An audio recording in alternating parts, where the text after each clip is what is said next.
What's going on YouTube? Kevin here with a video review for the TYLT PowerPlant, which is an external high capacity battery pack for a lot of different devices that you might have in your bag. Now before we begin this review, I want to thank Eugene and everyone else out there at TYLT for sending this out to me for review. Go ahead and check out the website, guys. Link will be down below in the video description as always.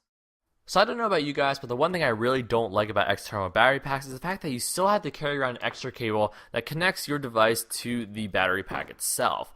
However, TYLT has kind of come up with an interesting solution to this problem with embedded flex cables.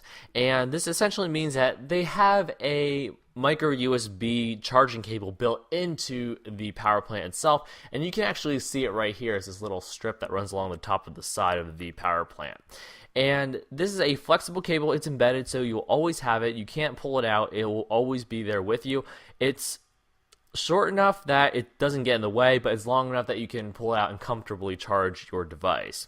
When we pull back the flex port cover, which is this thing here that protects all of the ports and everything else that's inside the power plant, you can pull back on this flex cable and you will reveal a micro USB right there. So you can charge a lot of different things, your smartphones, your Bluetooth headsets, or whatever else uses a micro USB to charge, which because in this day and age will fit a lot of different devices because, again, a lot of devices use that to charge. But what if you, say, have an Apple device that uses a 30-pin dock connector, or you want to charge a larger tablet? Well, there's no problem with that because you can charge with this female USB socket right here. Let me focus this for you real quick. I think that's right. This is a female USB, so you can plug in a longer USB cable if you want to charge at either a distance or if you're charging a bigger device. This is more so for tablets because this has a 2.1 amp output, which is the power that a tablet needs to charge efficiently. Or if, again, you have an Apple 30-pin dock connector like an iPhone or iPod and you want to charge it using that. So earlier when I said I don't really like to carry around extra cables and that this product has kind of fixed that, it does kind of fix it for any device that has, a micro USB. But in terms of anything else that has a proprietary type connection or anything that has just a different type of connection, you will have to use the female USB out, which again can charge anything from tablets to smaller devices. So they do have that for that, and that's pretty interesting. Here in the middle we have the input of 1 amp. This is to charge the actual power plant itself. So they haven't included micro USB that you can use to charge that. And whenever you're done, you just put this flex port cable back, flex port cover back on, and all those ports are protected. Here on the other side, we have the power button, which indicates how much charge the power plant has itself. You do have 4 LEDs, but my second one burned out. And this indicates how much charge you have, each of them representing 25%. And this button also activates charging. So when you plug in your device, you have to press this button for your device to actually start charging. So that is something to note. Now, how much are you going to get out of this decently large but yet portable power pack? Well, the power plant houses 5,200 milliamps, and that is what TYLT advertises it to hold. But I found in my real world testing that that is not quite the case, and I only got about 2.25 charges out of my iPhone. I drained my iPhone completely, put it in airplane mode, and tried to charge it as many times as I can using this battery pack. And I only got 2.25 charges. Now, if you do the math, that's about 3,200 milliamps, but I can't really say much about that because TYLT does say on their website that this is only really good for 2 smartphone charges, which is pretty true. If you do the math and you divide 5,200 by the iPhone 4S's battery, which is 1,432 milliamps, you should get about 3.5 charges out of that theoretically. But they don't say you can get at least 3 charges. They say you can only get 2. So I can't complain much about that. But what I can complain about is the charging of, say, a tablet. I have access to a Kindle Fire, which I believe has a 4,400 milliamp hour battery. I charged this power plant to full. I drained that Kindle to 0, and I could only get it to charge. It doesn't charge at 100%.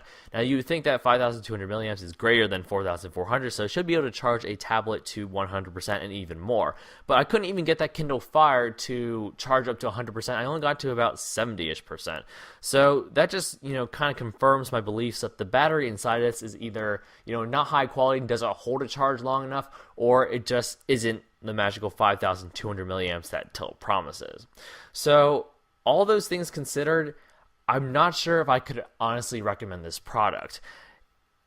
Something that charges your smartphone 2.25 times is something I would be okay with. But in terms of charging a tablet, it doesn't charge it to 100%, even though, the battery capacity on the tablet that I use, which again was a Kindle Fire, is lower than the battery capacity of this, which is again supposedly 5,200 milliamps.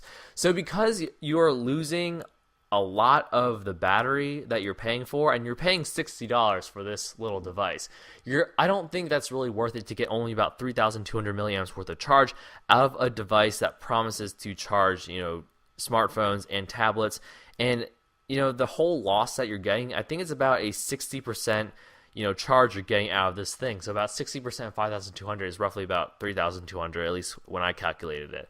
So I don't think I could honestly recommend this. You're paying $60 for something that's not performing up to what it says, and that to me is just a poor product. If TYLT can somehow get this up to hold realistically 5,200 milliamps or more for the same price point of about $60, then I would recommend it. But in terms of actually charging and what it can produce in output, it doesn't live up to what the specs say, so therefore I cannot recommend it. I would have to give it maybe a 6 out of 10, 60%, enough to say 60% of the battery charge you actually get kind of corresponds, but really a 6 out of 10 is what I recommend for it.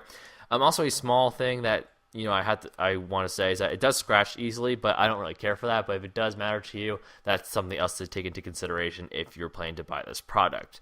So again, I can't really recommend this. I always hate giving bad reviews, but if a product is bad, I have to say it's bad, so you guys can make the right decision to purchase it or not. And I would say, don't purchase this. Maybe wait around for another few months to see if TYLT has something to offer at CES 2003 or something, or 2013, excuse me, and maybe see if they have a better battery pack for you, or if you need one right away, maybe look for a different alternative. But I can't really recommend this because it doesn't adequately meet its specs to a reasonable extent.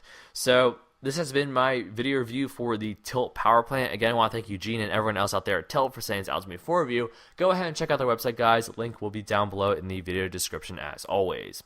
Until next time, please feel free to rate, comment, and subscribe for more content in the future, and I'll see you guys in the next video review.